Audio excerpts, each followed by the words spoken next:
Good morning friends. હું તારા વિદ્યા મંદિર હાઈસ્કૂલમાંથી મિનેશ રાણા ધોરણ 11ની અંદર આજનો વિષય લઈને આવી રહ્યો છું અર્થશાસ્ત્ર. તો વિદ્યાર્થી મિત્રો, આજના વિડીયોની અંદર આપણે સંપત્તિના પ્રકાર વિશે ચર્ચા કરીશું. લાસ્ટ વિડીયોની અંદર આપણે સંપત્તિના લક્ષણો વિશે ચર્ચા કરી હતી. હવે ત્યાર પછી સંપત્તિના પ્રકારો શોર્ટ ક્વેશ્ચન છે, એટલે પરીક્ષામાં 2 માર્ક્સમાં પૂછી શકાય તેવું. તો સૌ પ્રથમ સંપત્તિના પ્રકારોની અંદર વ્યક્તિગત સંપત્તિ અને સામાજિક સંપત્તિ. તો વ્યક્તિગત સંપત્તિ કોને કહેવાય? એકદમ સિમ્પલ અને સરળ ભાષામાં છે. તો વ્યક્તિગત સંપત્તિ એટલે કે જે સંપત્તિની માલિકી અને વપરાશ ખાનગી અને વ્યક્તિગત હોય તે વ્યક્તિગત સંપત્તિ કહેવાય. એટલે જે સંપત્તિ ઉપર તેની માલિકી પણ કોઈ ચોક્કસ વ્યક્તિનું હોય, કોઈ ખાનગી વ્યક્તિનું હોય અને તેનો વપરાશ પણ તે વ્યક્તિને સુસંગત જ હોય, તો તેવી સંપત્તિને વ્યક્તિગત સંપત્તિ કહેવાય. જેમ કે આપણું મકાન, તો આપણા મકાનની ઉપર આપણી માલિકી હોય અને એ મકાનનો વપરાશ કરવા માટે આપણે જવાબદાર હોઈએ, અથવા તો એ મકાનનો વપરાશ કરવા માટે આપણે હકદાર હોઈએ. તો તે આપણી સંપત્તિ, આપણું મકાન, આપણું સોનું ચાંદી વગેરે એ વ્યક્તિગત સંપત્તિ કહેવાય. ત્યાર પછી છે સામાજિક સંપત્તિ. તો જે સંપત્તિની માલિકી અને વપરાશ સમાજ સમૂહ દ્વારા થતો હોય તેને સામૂહિક સંપત્તિ ગણાય. એટલે જે કઈ સંપત્તિ એવી હોય કે જેની માલિકી અને એનો વપરાશ સમાજના માટે હોય, સમાજના સમૂહ માટે હોય, તો એવી સંપત્તિને સામાજિક સંપત્તિ કહેવાય. જેમ કે તમને વાત કરીએ તો આપણી સમાજની કોઈ જ્ઞાતિ પંચની વાડી હોય, તો એ જ્ઞાતિ પંચની વાડીની માલિકી અને વપરાશ કરવાનો સમાજના જ્ઞાતિના તમામે તમામ લોકોને હક હોય છે, અધિકાર હોય છે. તેવી જ્ઞાતિ પંચની વાડી કે જે તમારી સામાજિક સંપત્તિ ગણી શકાય. ત્યાર પછી કોમ્યુનિટી હોલ હોય, જે અત્યારે જુદા જુદા વિસ્તારોની અંદર પોતાના અલગ અલગ વિસ્તારના કોમ્યુનિટી હોલ ક્રિએટ થઈ ગયા છે.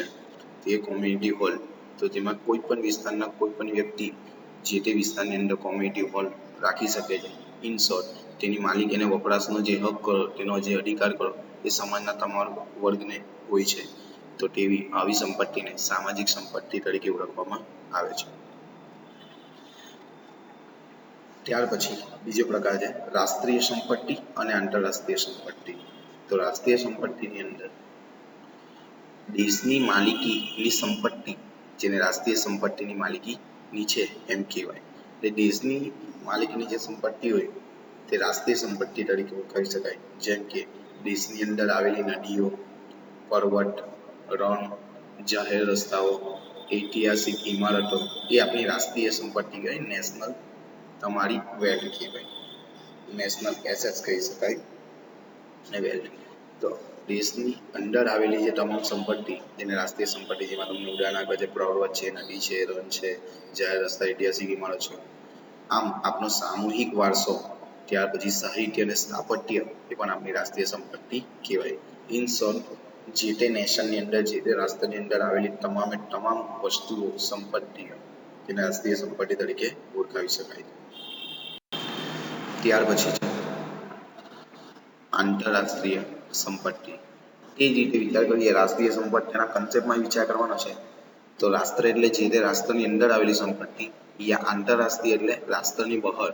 તે રીતે આંતરરાષ્ટ્રીય સંપત્તિનો વિચાર પણ કરી શકાય છે કે કોઈ પણ દેશની હદ છોડ્યા પછીનો દરિયો, પછીનો વિસ્તાર, જેને આંતરરાષ્ટ્રીય સંપત્તિ ગણાવી શકાય, કે જે આપણા રાષ્ટ્રની નથી પરંતુ બીજા રાષ્ટ્રની છે.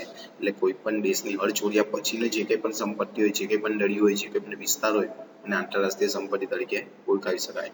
તો આ જે વિદ્યાર્થી મિત્રો સંપત્તિના પ્રકાર, જેમાં વ્યક્તિગત સંપત્તિ અને સામાજિક સંપત્તિ, ત્યાર પછી રાષ્ટ્રીય સંપત્તિ અને આંતરરાષ્ટ્રીય સંપત્તિ. ટૂંકો સવાલ છે, 2 માર્ક્સની અંદર પરીક્ષામાં પૂછી શકાય. ત્યાર પછી વિદ્યાર્થી મિત્રો વાત કરવા જઈ રહ્યા છે કલ્યાણની. શોર્ટમાં તમને ઇન્ફોર્મેશન આપવા માંગીશ. કલ્યાણનો અર્થ પૂછાય છે પરીક્ષામાં 1 માર્કના હેતુલક્ષી પ્રશ્નોમાં, વ્યાખ્યામાં પૂછી શકાય. તો કલ્યાણ એટલે શું? તો કલ્યાણ એટલે સારી સ્થિતિ અને પરિસ્થિતિમાં સુધારો, કે પોતાનું કલ્યાણ થાય, પોતાનું વેલફેર થાય. એટલે તમે એક જે સ્ટેટની લેવલની તમારી પરિસ્થિતિ હોય એમાંથી સારી પરિસ્થિતિમાં તમારું રૂપાંતર થાય, એની સ્થિતિમાં તમારો સુધારો થાય, પરિસ્થિતિમાં તમારો સુધારો થાય, જેને કલ્યાણ થયેલું કહેવાય. આર્થિક રીતે કહીએ તો ભૌતિક જીવન ધોરણમાં સુધારો એ વધુ સારી સ્થિતિનું નિર્માણ કરે છે. તમે જે ગરીબીમાં જીવતા હતા એનાથી થોડા ઉપર તમારું જીવન ધોરણમાં સુધારો થાય, તમારી લાઈફસ્ટાઈલમાં સુધારો થાય, તો એને કલ્યાણ થયું છે એમ કહી શકાય. આધ્યાત્મિકતાથી માંડીને અર્થશાસ્ત્ર સુધી કલ્યાણ શબ્દ વપરાય છે. માણસના જીવનમાં તમામ ક્ષેત્રોમાં કલ્યાણ થાય તેવું તે ઈચ્છે છે.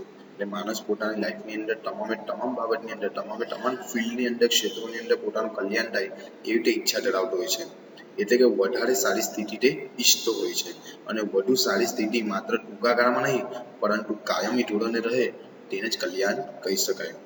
તો વિદ્યાર્થી મિત્રો, અર્થશાસ્ત્રમાં કલ્યાણને બે રીતે વિચારી શકાય છે: વ્યક્તિગત કલ્યાણ અને સામૂહિક કલ્યાણ.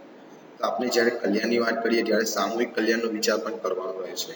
વળી કલ્યાણને આર્થિક પરિસ્થિતિમાં માપી શકાય તેવા સુધારા સાથે ગુણાત્મક પરિવર્તનો સાથે પણ સંબંધ છે. એટલે કે આર્થિક વૃદ્ધિ કરતા આર્થિક વિકાસ સાથે પણ સંકળાયેલી બાબત છે.